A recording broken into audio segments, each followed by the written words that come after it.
would like to take this opportunity to welcome all of you to Spokane Valley Good Samaritan Village for this special event, a graduation that in the hearts of Rick and Richard is something they've waited for and dreamed about for many years. And I also would like to say thank you to Pauline for being a listening ear, for being one of our staff that took the time to listen to the hopes and dreams of somebody living in our facility and making it become a reality. So thank you, Pauline. Today, I would like to welcome Rick and Richard, their family and their friends, our many special dignitaries from the West Valley School District who have taken time out of their day to come and make this event a possibility. Thank you all for being here. I am going to turn it over to Cleve Penberthy, principal of West Valley High School at this time, and he will do the introductions.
My name is Cleve Penberthy, and I'm delighted to be here.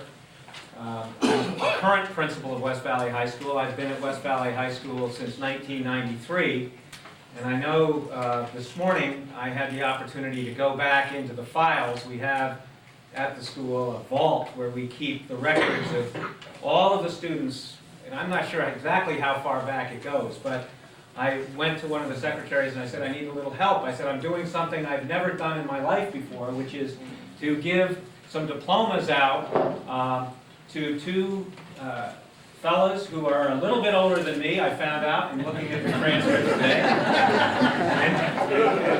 And normally when a high school principal gives out a diploma, they're in a situation where I'm usually looking at 17 and 18-year-old young men and women. So I've done this in thinking about this experience. I've done this in Montreal, Canada. I've done it in New York City. I've done it in New Jersey. I've done it in Colorado. I've done it in a little small town, most recently in New Hampshire. And now I'm in Spokane. And I've done it in some very peculiar spots, too. I've given diplomas out in the woods. I've given diplomas in football fields. I've given diplomas, probably the most gracious spot I've done is the Opera House in downtown. I've never done it in an environment like this, so I'm thrilled to be able to do this and be part of this tribute to you two gentlemen today. You know, it's interesting in thinking about this, and obviously I learn as much from these experiences as I contribute, I can tell you that. And so I spent a lot of time last night thinking, especially listening to Bill Clinton last night. Some of you probably had an opportunity to see his speech, the State of the Union address, and where he was talking about the need to move the high school diploma really to provide opportunities for students for the next 2 years after high school. In fact, with the knowledge explosion and the information age and all of that, that more and more education seems to be necessary. And that I was reflecting on this cliche that exists sometimes in our culture, which says the high school diploma doesn't mean as much anymore as it used to. And I started to think about the word mean. And I started to think, not having met either of you gentlemen, what this means to you. And then I was thinking what it must have meant to those, your friends and your family and the people that are gathered here today. And I just want to take a moment, because I do this in the Opera House when I give the diplomas or participate in our graduation ceremonies. I like to look out at the audience and to let you know who else is here. And I ask this question, and I'm going to ask you. How many of you are West Valley High School graduates? And if you are, could you please stand up? Or if you can't stand up, raise your hand. Okay. So we have people now. I think I did my math somewhat correctly this morning. There's a class of 1963 and a class of 58 is what I think. Does that sound right? Class of 58 and 63? Pretty close. If everything had worked its way out, that's when you fellows would have graduated from high school. So you've got some of your classmates sitting here today. You graduated from 63 and 58. So thank you for coming and being part of this as well. Obviously, the memories and reflections on where you were at the time you were graduating in those classes are meaningful. And I want to stress the word meaning, because I believe when I hear kids today who I spend time talking with say to me, well, I'm not sure this high school means very much. I don't know if I need to get this diploma. I don't think it's worth a whole lot. I think what we do with our lives is we enrich our lives by the meaning we give to our experiences.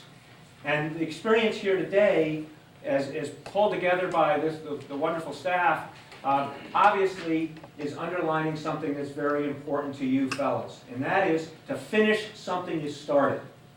And I can tell you, I've spent a lot of time with people who start things and don't have the guts and the courage and the stick-to-itiveness to finish it. Somewhere they decide that they're going to stop, and they get off track, and they don't have what it takes to come back. So I am delighted to know that some 35 to 40 years after you all started high school, you're coming back to get an honorary degree today. And I think that that's wonderful. One other thing, when I was thinking then again about the word honor and what is an honorary degree, because I've never given one.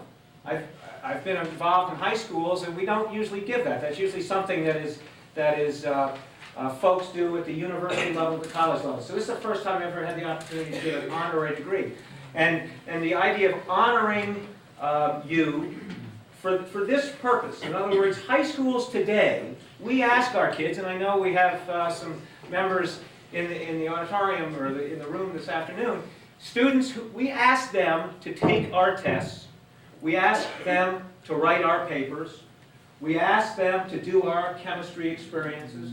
It's all about the student doing what we're asking them to do. And then we hope by the time they become 18 years old, we've given them enough skill and enough thought and enough support so that they can go out and solve the real questions. They've answered a lot of our questions, but the real questions still exist. And I believe that you guys have probably taken those real questions on. Like, what is it to love? What is it to respond to setback? What is it to be resilient? What is it to keep your minds active and alert? What is it to be creative? What is it in the environment that you are in that you have chosen to make a difference and make a mark and make an awful lot of people proud of you? So I think that is what honoring a person in the form of an honorary degree is about. You never had the opportunity to finish our tests and our quizzes and our papers. Today you would have. Today you would have been able to finish what you started at West Valley High School, and that's something that suggests to me times have changed in positive ways. But the fact that you are here today, the fact that you have solved those other riddles, are what we're honoring, and why I believe that we're prepared on behalf, I am prepared on behalf of West Valley High School today, the administration and the Board of Trustees, the Board of Education, to grant you an honorary diploma. And so I would like to do that, and I'd like to invite Jim Williams, one of our school board members, up here now to do that.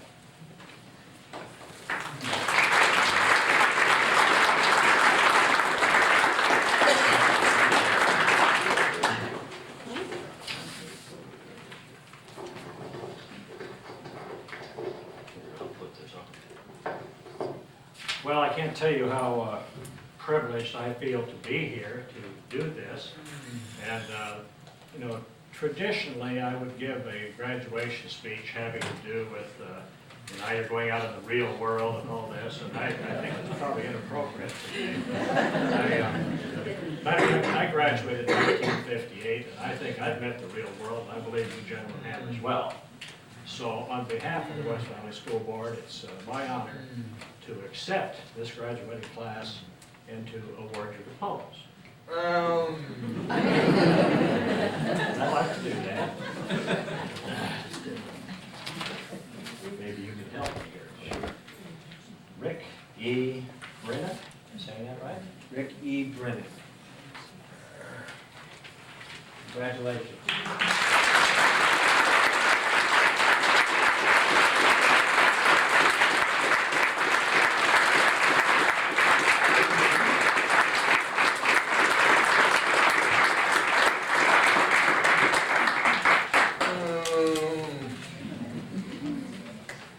Richard D. Schaefer.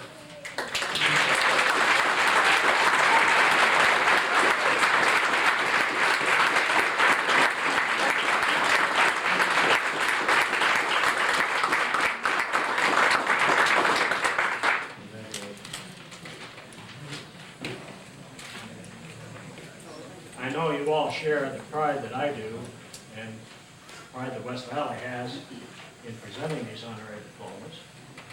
And I trust there'll probably be some further acknowledgments from you folks for them.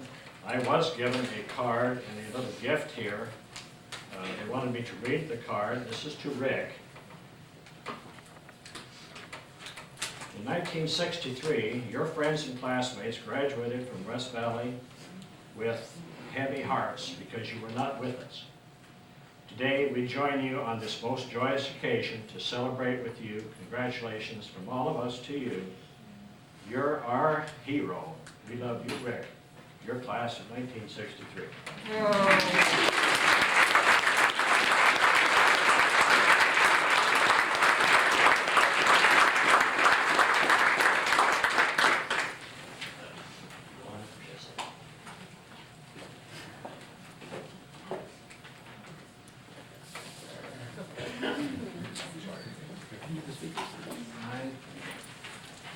Are there anybody else in the room who would like to say anything at this time?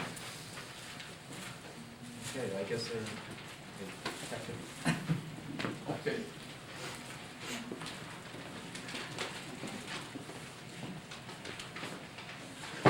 And now for the benediction, and then you're all invited to follow. Who would be a good person to follow anyway? To follow for refreshments then. Go in peace and take the grace and the love of our Lord Jesus Christ with you always. Amen.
okay.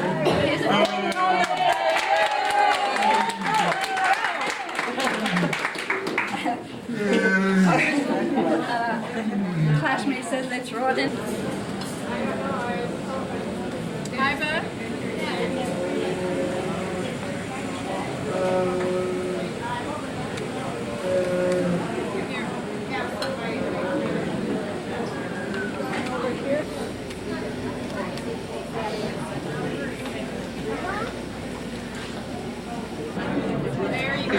His ears are gonna ache from grinning so much. I know. He goes to Did bed you at hear night. it? Were you there? Rick was so enthused and excited and involved in the whole I thing that he know. just couldn't help but to speak out. I know, it was wonderful.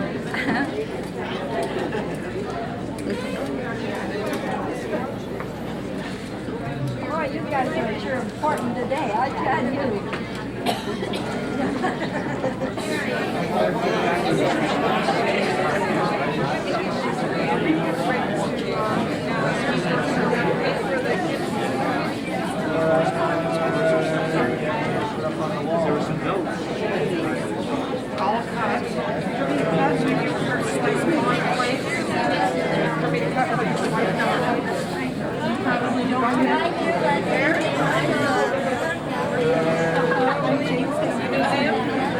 Isn't that nice? Oh, I'm sorry. Am I in your way?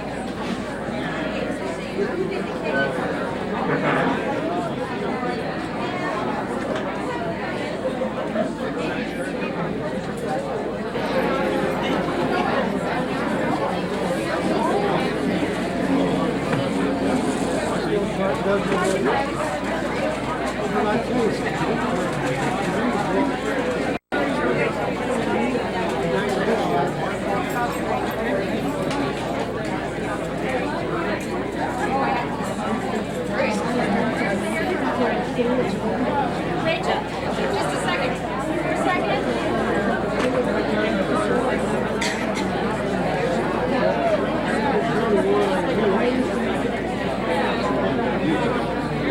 As a social service team with practical application into the Resident Bill of Rights. It's one thing to know the rights, it's another thing to apply them and to work it in our daily routines. So that will be part of this series of in-services that we will be presenting to you in small groups. Another series of in-services that you will be looking forward to, which we hope will make your days easier, will be in the area of behavioral interventions, looking at the care plans, looking at residents who may have some challenges behaviorally. We'll be helping you along with those and working together to help make the lives of the residents better, bring their quality of life up, and also bring your quality of life up here as employees. So please listen to the video. I know you've seen it before, but we're going to see it again, and resident rights is not going to go away.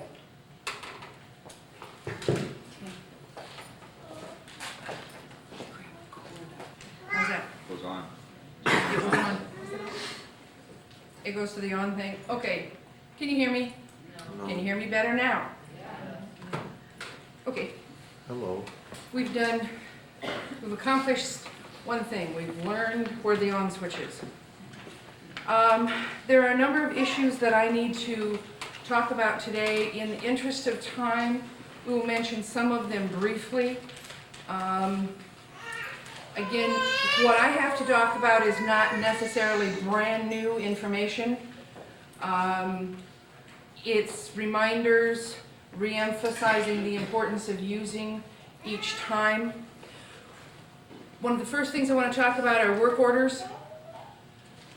If you, as you go through your regular duties, identify an issue where safety is a problem, or a piece of equipment or a piece of the building that is not functioning and therefore causes a hazard, please fill out a work order and get it to maintenance.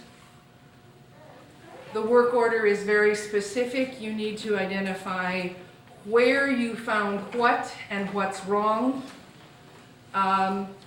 We ask that you also initial it or sign your name so that when you say that Martha's bed is broken, and they can't figure out what that means, we need to have the person who's filling out the report sign the sheet so we can track down and say what part is broken. Because if we've gone through the roll it up, roll it down, move it around, all that kind of stuff, and you're talking about something underneath with the springs, you know, we may need more information. Please fill out a work order.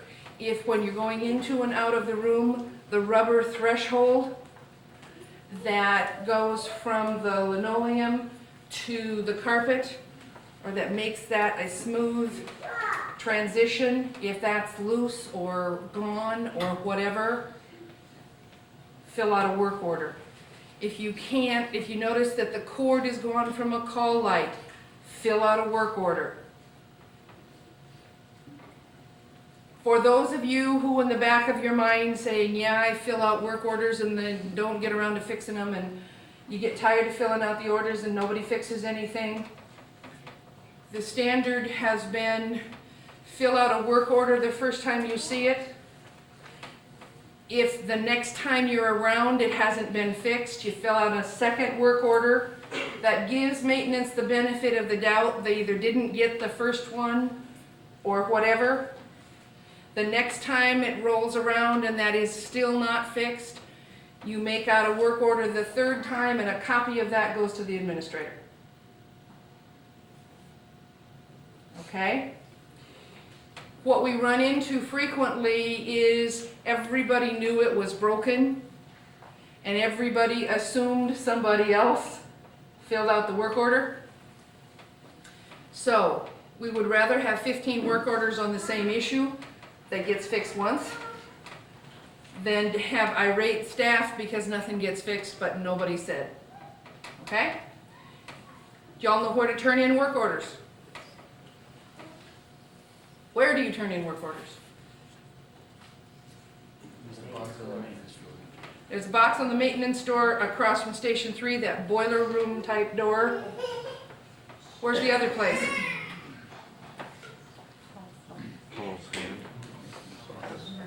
Maintenance, there's a box on the maintenance office door over in the apartment type area also. There's also a stack of mailboxes behind the receptionist area by the big copy machine. Any of those three areas will get the message to maintenance. If you put it anywhere else, chances are good it's not going to get fixed. Okay? In your handouts, those of you who did not get handouts, there are more out there. There are a couple of issues that are defined in handouts. One is a safe resident environment. We need to be aware that it's our responsibility for all of our residents to have a safe environment. That means if we have knowledge of a spill, if we have knowledge of something on the floor that could make us or a resident fall, it's our responsibility to wipe it up. It is not necessarily appropriate to call housekeeping when they're all at lunch or when they're at the other end of the building and we let the spill sit there for the 10 minutes it takes for them to get to us. If we are in a dining area and the spill occurs during the meal session, it is the nursing assistant's responsibility to wipe up that spill. Housekeeping cannot come in and work in a food service area during meal. Now, you may not choose to go get the mop, or it may be too crowded, and you can't get the mop and the bucket there. You may choose to put down paper towels, you may choose to get cloths, you may choose to do something. What is not appropriate is to choose to leave the spill where it is.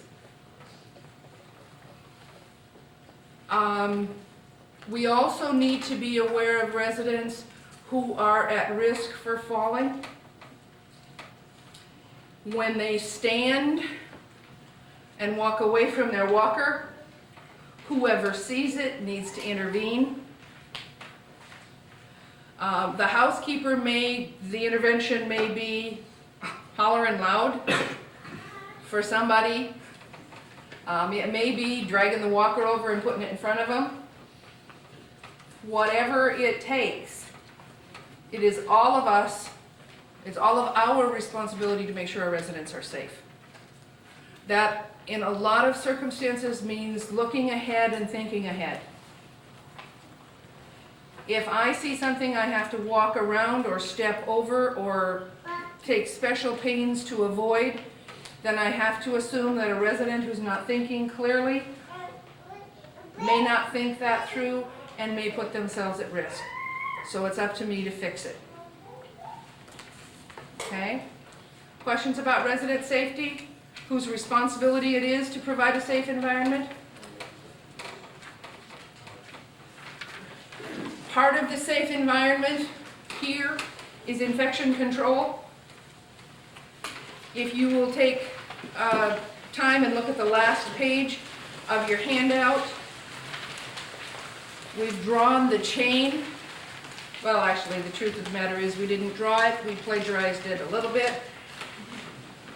But you'll find a chain there nonetheless. The concept here is, do you have a question? Yes, I do. Oh, okay. Previous, Okay, we're going back to safety. I'm sorry, I just happened to think about it. In the dining room, when there are residents still in the dining room, is there always supposed to be an aide or a nurse or, someone that is qualified to be with that resident before they leave the dining room? My understanding is that the policy says that someone from nursing will be in the dining room while residents are in the dining room eating. If the food is taken up, then it's no longer an eating issue, then no, there does not have to be a nursing staff member there all the time. Okay, but they can be left there in the dining room otherwise. I mean, As long as we're not at a danger of choking, food and liquid is gone. the food and liquid is gone, then they do not require nursing supervision. If someone sees them having difficulty, however, and it's difficulty that non-nursing staff is uncomfortable with, then there's a phone close, call a nurse. Call the station. Call a station, call a nurse. Use your judgment as to whether you need the quickest one that can get there or that person's nurse. We ask dietary to help monitor. Sometimes residents fall through the cracks. Like we thought they came back from the dining room and here it is 11:15 and Martha's still sitting with her breakfast all over her and she hasn't moved since breakfast. Yeah, we need to make that call in between. Rule of thumb is that residents who cannot move themselves will be moved in 2 hours. So if you are aware of a resident who has not had interaction in 2 hours, you need to be letting the station know. Okay? Infection control. The chain of infection that we have defined here are the individual bits and pieces to spread an infection from one person to another. All 5, actually there's 6 of them, all of these issues have to be present before an infection will spread from one person to another. The objective of infection control measures, of universal precautions, of all of that is to break the chain. If we remove any one portion of this, the chances of the spread of infection is lesser. The more of these options we can remove, the lesser the chance an infection will spread. If ever you have worked on your unit where the whole wing had the flu, and it went clear through and you did nothing but deal with flu symptoms, you know how important it is that if you've only got one person with diarrhea, it's a whole lot easier to deal with than 15 or 18 or 26. And then when you go home and take it home with you, it is not a good situation and it's not a comfortable situation. The ability to control that lies within you. We will be talking on through the rest of this month and into September about this chain for the spread of infection. It would behoove you to know it. It would also be in your best interest to know how to break it. Okay? Yes, sir. Give me a good example, if you don't know, wash your hands. When in doubt, wash your hands. If you have nothing better to do, wash your hands. Another issue ties into the spills and the safety things we were just talking about. If you work an evening shift, and as you pick up trays, there is food spilled on the floor or on the table, realize that housekeeping is not going to clean that area until after breakfast. That means that the food that is left there from evenings through breakfast to mid-morning is going to have the opportunity to grow all kinds of bugs. And those bugs are looking for a susceptible host, and we have 150 some of them out there. So, when we talk about cleaning up spills, we're not just talking about spills on the floor that someone might fall in. That is an issue, and it has to be dealt with.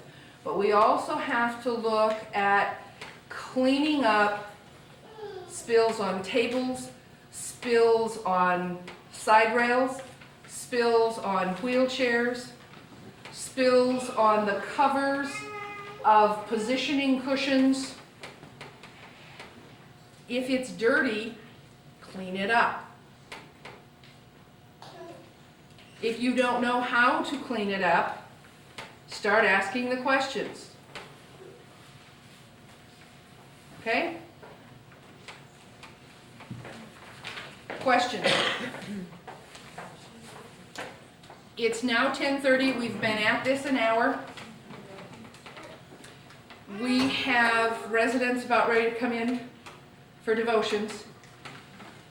So a lot of the teaching and the issue things that we were going to deal with here will probably be more effectively dealt with in small groups.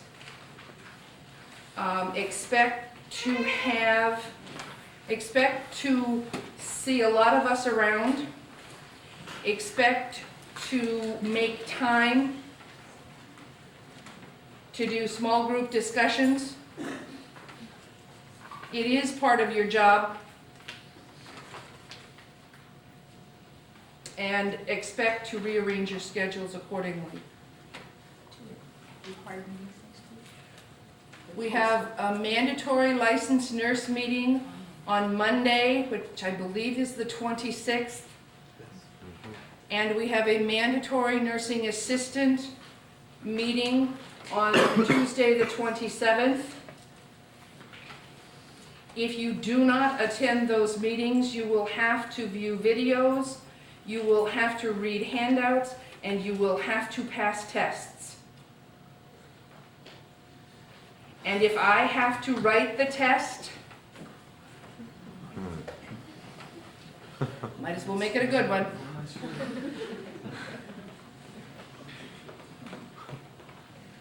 Don't believe in wasting energy on frou-frou. Okay? Please plan to attend. Both of those sessions are set for 1:30. 1:30 for the nursing assistants, 2 o'clock for the licensed nurses. Does Okay. this have to be done during my class schedule at school? I don't want to test here. At this point in time, our priority is Good Sam as a whole,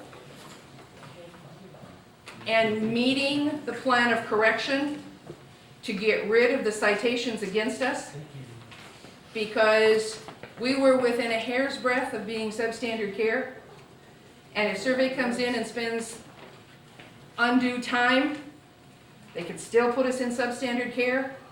And if you think it's tough now, this is less than pleasant. Substandard care is downright uncomfortable. And if you think the tests are going to be bad now, just wait. So, this has to be a priority because it's a priority for the facility. Okay? Thank you for your time. Does anybody else have another issue? Anything else you want to talk about? Thank you much for your time.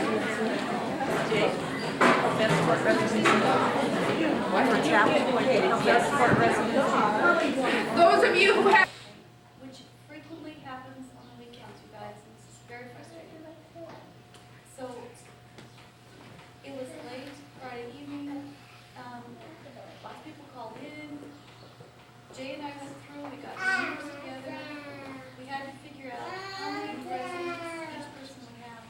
We are working together as a unity, not as one station against another. We can't have it that way, you know?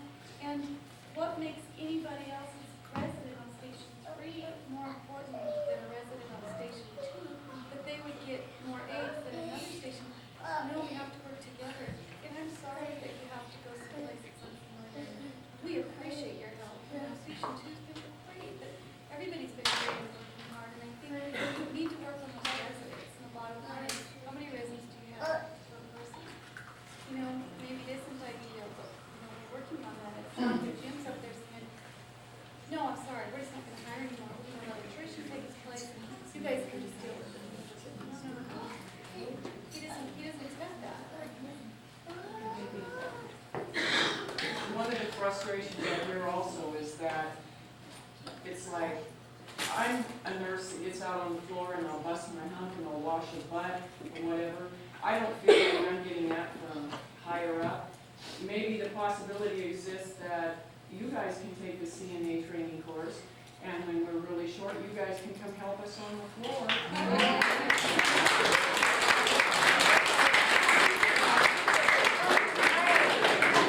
Yeah, but who's gonna do their job while they're doing CNA? Who's doing what? I'm doing her job on Saturday because she's not there because she has a day off, and that's all well and good. We're all supposed to be working together. If I know that Jim's gonna come in and help me out, I'm gonna bust my butt for him. Yeah, that's right. But it isn't our job description to do that staffing kind of things, and I do it every morning, and when I come in on evenings, and I stay over and help days. And it's part of being committed to where I work and wanting this job. I love my residents. I don't always like every single person I work with, but I like 99% of them. And I like being here. And last night and all this weekend, we've been short on nights forever. It's just a fact of life. And it's that we divide up the work and people go back and forth and trying to do the best you can. When I get call-ins in the morning, I'm frustrated trying to pass naps and doing what you consider her job, but it's part of my job. I'm a supervisor, that's what I'm supposed to do. This weekend, I had a CNA that's fresh out of school that came and gave a breath of life to us on nights. He said, let me work wherever you need me. Tell me what to do and when to do it. And he went and took care as best as possible, and a replacement was supposed to show up to relieve him in the morning to come. He says, I'll just stay until somebody comes. And it was just a breath of life, because I bitch and groan as much as anybody sitting on these chairs, and everybody knows it. But we've got to work together. That's all there is to it. We've got our residents, there are responsibilities, and we've got to feel good about our jobs. And most of the time, everybody that's sitting here does a good job. When we goof up, it shows up like a light bulb, and somebody comes down on us, and that's when they catch us. If I'm doing something wrong, Jay's always behind me. But if we can work together and work this out and help build up the new CNAs that are coming, like this person that volunteered, he didn't do everything right. But my aides talked to him, I had really good aides on this weekend, they talked to him and taught him how to do it. And things went a lot better this weekend than they did last week. And we were just a short staff. Just out of curiosity, what are we doing as a facility to attract other CNAs, to make our facilities stand out above other facilities in the town, to tell them, hey, you should work here because? Why should they work here? What are we telling to other CNAs in the city to tell them to come work here with us? I know one thing we're not doing, we're spreading the word that this is an awful place to work, because I've heard it from CNAs that I've asked to work here. And that isn't going to get other people here. You know, that is the truth. The best advertising we can do, we can put whatever you want in a want ad. You can fluff it up however you want. And what word of mouth comes from the building is probably the best and the most effective advertising that we'll ever have, whether it's for residents, whether it's for staff, or for community support. What we say as employees and employers of this facility to the community is what they hear. It's not what they read. When I'm looking through a want ad for a job, I look at something, sure, the fluff picks my eye up a little bit, but if I'm looking for a job, I'll look at that one, but I'm going to look at the next ad that's just right next to it also for the same thing, and I'm probably going to go and apply at more than one of those facilities, whether it's for a CNA, whether it's for a nursing position or whatever. I'm going to apply for a position in more than one of the facilities. So how we present ourselves to the people in the community and when they come in the door is the important part. When they come in to interview them, we give them the tour. If we take the opportunity to say hi to the person as they tour the facility with the person that's interviewing them and make them see that we're a friendly facility and that we're friendly staff, that has more impression on them than any ad that we would ever run. It's real important that we advertise ourselves. And if we maintain our negativity, we really shoot ourselves in the foot as trying to resolve this problem. You know, I think we went through the same thing probably about 6 months after I was here. For those people that were here, they can think back to that time and go through that. And one of the problems we had at that point, if you remember correctly, was we had at that time station 1, 2, 3, 4. And I can remember the staffing people coming to me and saying, you know, we've got staff, but they won't go from one station to another. And so it's, we've worked through that once, and now we're back to it. So part of the solution needs to be is, how are we going to find a solution that doesn't revolve back to itself later again? And that time there was a considerable amount of people moving back and forth. But I can remember explicitly that they could never get a person to go to Station 4 at that time, if I remember right. In those, there was just not a person in the building that was going to work on Station 4 if they had somebody call in. So they were always short on Station 4. So then at that time we had the unit managers that switched to where Station 3 and 4 and 1 and 2 were together and stuff to resolve some of that. And now we've got assisted living 2, 3, and 4. It kind of got busted up because of the types of services that we provide. But we still need to be willing to kind of cross-train and do some of that because as we get through these shortages and these times of shortage, it's important that we try to maintain consistency of staff throughout the building and not have one place where we have one aide to 20 residents, and the next place we have an aide to 8 residents. It's not fair to that person with 20 residents. It's such trying to maintain that balance. Carol? Jim, I just have a real quick point. A lot of times we staff by numbers. We say 1 to 20 or 1 to 8. I could have 20 residents if they're all, P.R. Perkins, Ellen Overton. I doubt that I could do 8 if they're all some people. And I know we don't staff by acuity, but I think that should be looked at when you start pulling, not you particularly, but when staff is pulled from point A to point B. Just because you've got 5 aides and 53 people, and we have 5 aides and 62 people, doesn't always mean that we can give one to another station, because, either all your people are dead and don't go anywhere, or they're all up and dressed and do their own thing. And we've got less people in another part of the building that are total ban up, speed, change, 2 hours, and it never stops.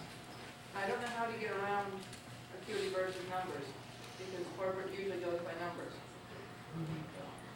But if somehow we could figure out a way to do that, it would. Well, it used to be that it was a little more defined in the building too than it is now. Too. Yeah. And it's not, because we have heavy care people all over, regardless of what. I mean, there's heavy care people, lifts and stuff on 2, as many as there are on 3. And stuff, there's a big, no? No.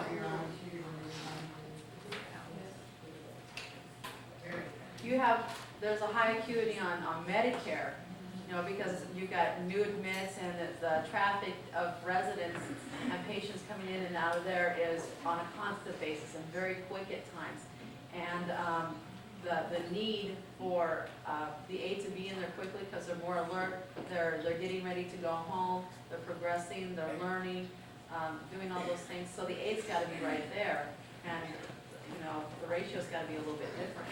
Yeah, I agree with that. What I'm saying is that there are times on Station 2 where we have as many 2-person mechanical lift type of people as we do on 3, don't we? And stuff. So the lines aren't quite as defined as they used to be. Because I know, looking at that, that's one of the things. They take more time. 2-person mechanical lifts and stuff, and there's a considerable number of them on Station 2. Well, when I worked on 3 on evenings, and if we were short, we can't expect the aides to do the impossible. I mean, when the expectations are apparent around us down here, all it causes is frustration. So we used to make nursing judgments and say, leave them all in bed. If they've been up and down 5 times during the day, it's not going to kill them to leave them in bed for the evening and reposition them every hour. But with all those demanding families, they've got to get up for this and down for that, an hour later up for this.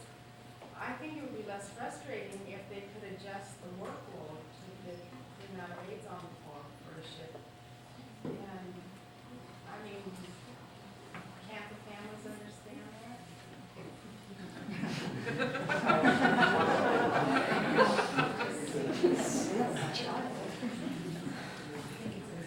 Families also speak on the negativity. I mean, I've heard people say, families speak on that, all families love it.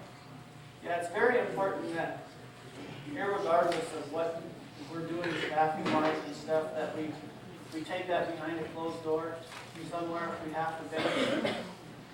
If we have to vent, let's go visit with the charge nurse and let's go vent behind a closed door, not at the nurse's desk or somewhere, and then go back and go to work and get what you can done.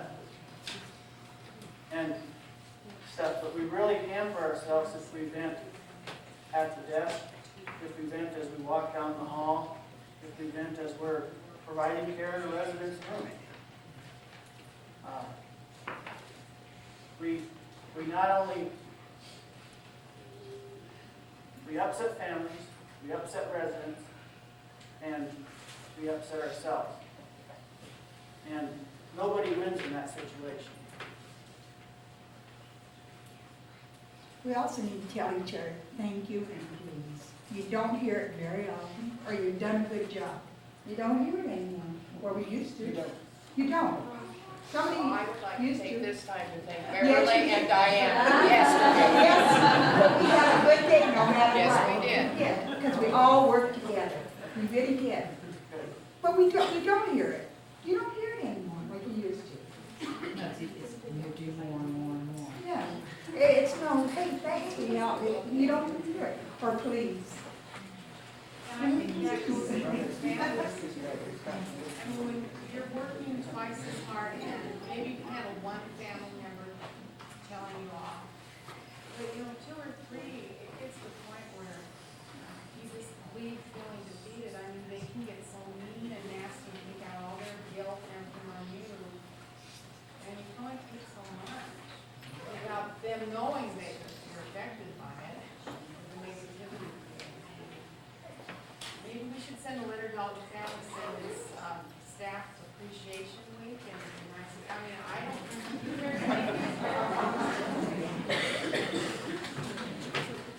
One of the patients on 3 told me how they get the other patients to cooperate the way she does. She's real cooperative.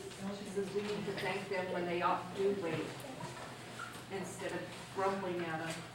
She's had been watching some of the patients get grumbled at for calling on their lights too many. And she says, well, if they'd say thank you when they do wait, maybe they'd wait longer before calling. So maybe we need to use those thank yous on the patients to get some of their edge off. And please, could you wait just a minute or. And then maybe they'd start using it back on us. For more and more a service society, service-related society, and it's interesting that that's one of the reasons that they attribute to the increase in the number of people with high anxiety, stress, and those types of things that they're doing some stuff lately, is because of the fact that we're more service-oriented.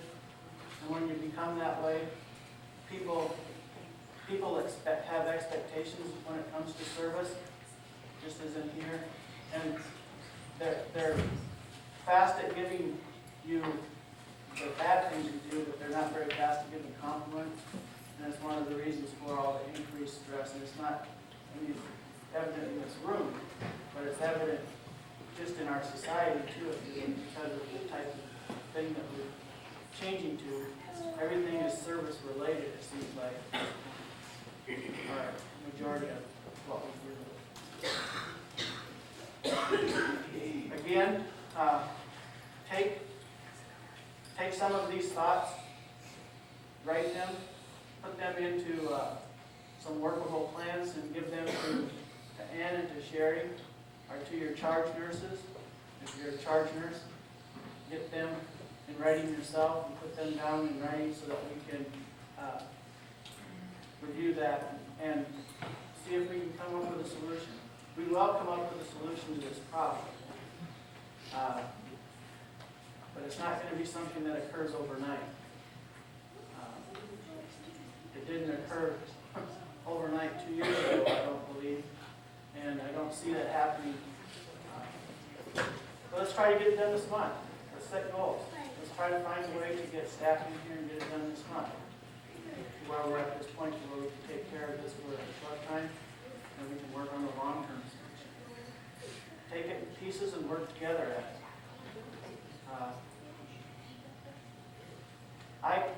I am here to support you as administrator of this building. I can't come up with all of the solutions myself. I'm not, never had all the solutions. Never will. I've always said the solutions will come from this group of people. So let's put them together and see if we can find ways to implement them. That is my job, is to be there to support you and to cheer you on. My job is to be here to keep the facility financially sound so that we all have jobs. My job is to go out and advocate for you. Give me programs so I can do that. Okay? And thank you for being here this morning. Have a good